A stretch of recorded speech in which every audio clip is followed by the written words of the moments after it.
اپنا قیمتی وقت نکالا اور ہمارا جو یہ بچوں کا پروگرام تھا جس کو آپ نے سماعت کیا، اللہ تبارک و تعالی آپ سب کو اس کا بہتر سے بہتر اجر عطا فرمائے۔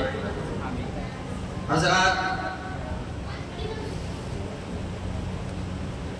باتیں لمبی نہیں کرنی ہے کیونکہ اصل ہمارا جو پروگرام تھا وہ 9 سے 12 کا تھا، لیکن کسی بنا پر پروگرام شروع ہی تاخیر سے ہوا، تقریباً 9:45 بجے، اس لیے آدھا گھنٹے کا زیادہ وقت لگ گیا ہے۔ اب میں آپ کا وقت نہیں لوں گا کیونکہ اب جو ہمارے پاس مہمان موجود ہیں، 2 تو حکم کی شکل میں، ایک حضرت مولانا مفتی محمد سہیل صاحب جو صدر مجلس العلماء الہند جو تنظیم ہے اس کے صدر ہیں، اور دوسرے حضرت مفتی زکریا حسن صاحب جو مدرسۃ البنات دینیات سینٹر نبی کریم چلاتے ہیں، وہ 2 یہ حکم کی شکل میں 2 ہیں جنہوں نے اپنے ذمہ داری کو نبھایا ہے۔ بس ان کا تعصب 2 منٹ 3 منٹ کا ہوگا، ان کا تعصب لے کر کے اس کے بعد ایک آدھ اور کوئی مہمان ہوں گے، ان کا بھی تعصب لے لیں گے۔ اس کے بعد انشاءاللہ حضرت صدر صاحب کی دعا پر اس مجلس کا اختتام ہو جائے گا۔ لہٰذا آپ سے یہ گزارش ہے ادباً کہ اتنا وقت دیا ہے کہ مجھے 15 منٹ اور وقت دے دیں تاکہ اس مجلس کو بحسن خوبی اختتام تک پہنچایا جا سکے۔ آئیے میں سب سے پہلے تعصب پیش کرنے کے لیے اپنے مہمان مکرم میں سب سے پہلا نام حضرت مفتی زکریا حسن صاحب ہیں۔ آپ کو عذر بھی ہے کہیں جانا ہے، آپ سے میں گزارش کرتا ہوں کہ حضرت تشریف لائیں، اور جو بچوں نے کارکردگی پیش کی ہے ظاہر ہے اس میں کمیاں رہی ہوں گی، آپ ان کمیوں کو بھی ہمیں بتائیں تاکہ آئندہ کے لیے ہم ان کمیوں کو مد نظر رکھتے ہوئے ہم اپنا کام اس کے آگے کرنے کی کوشش کریں۔ حضرت مفتی زکریا حسن صاحب دامت برکاتہ۔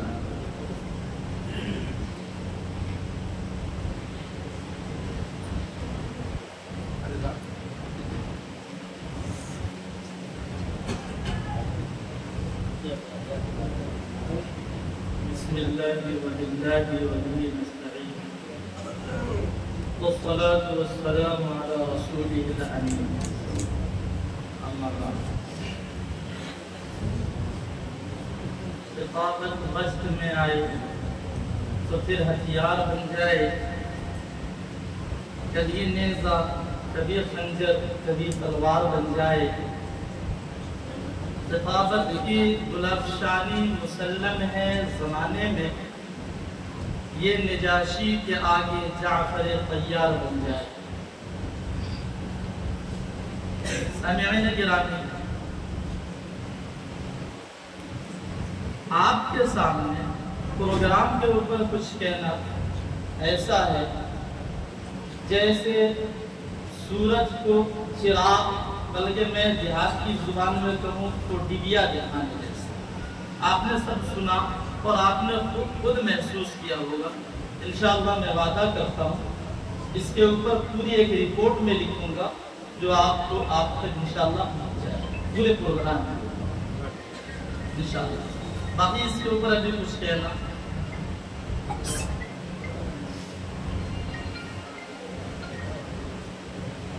آج بھی ڈاکٹر کا اپائنٹمنٹ ہے اور اس کا کام آ رہا ہے، مجھے جلدی جانا ہے۔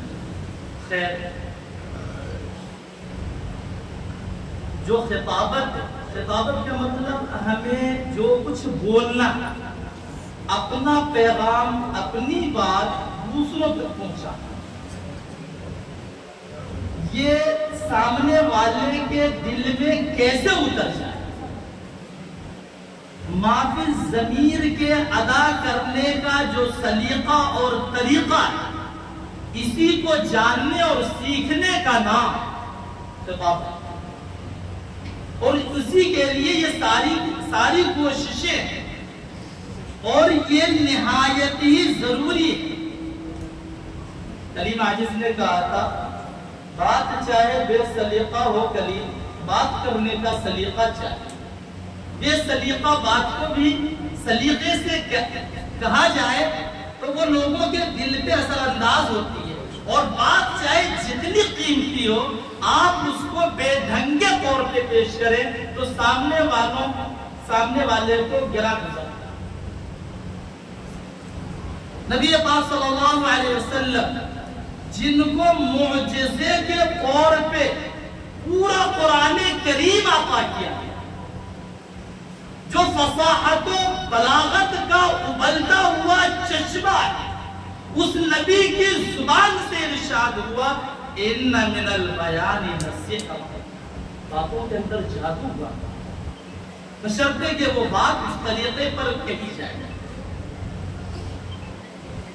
ہم غور کرتے ہیں، ایک پیغمبر موسیٰ علیہ السلام، ان کو لقب ملا کلیم اللہ، کلیم بات کرنے والا، حالانکہ ان کی زبان میں لغت تھی۔ اس کے باوجود کسی پیغمبر کے بارے میں ایسا نہیں آیا کہ ان کی زبان میں کوئی لفظ کوئی عیب رہا سوائے موسیٰ علیہ السلام، اور انہی کے متعلق یعنی انہی کو خطاب کیا گیا کس بات کا؟ کلیم اللہ کا۔